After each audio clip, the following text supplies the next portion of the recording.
এক গরিব দাদু ময়লার স্তূপে কিছু খুঁজছিল। সে সারা রাত ময়লা আর ধুলোতে হাত ছড়িয়ে বসে থাকতে থাকল।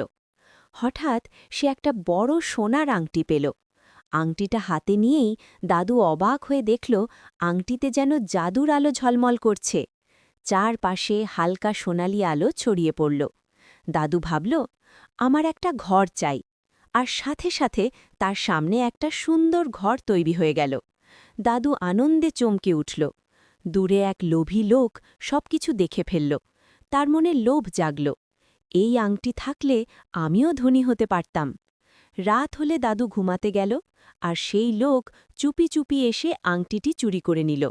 লোকটি বলল, আমি এখন ধনী হব। কিন্তু আংটি হঠাৎ অদ্ভুত হয়ে গেল।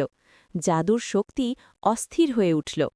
কিছুক্ষণের মধ্যেই লোকটি দুর্বল হয়ে গেল এবং একেবারে বৃদ্ধ হয়ে গেল।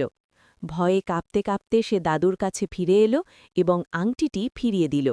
দাদু তাকে মৃদু হেসে ক্ষমা করে দিল। তারপর সে বলল, লোভ মানুষকে ধ্বংস করে, কিন্তু সততা মানুষকে মহৎ করে তোলে। শিক্ষা: লোভ মানুষকে ধ্বংস করে, সততা মানুষকে মহৎ করে।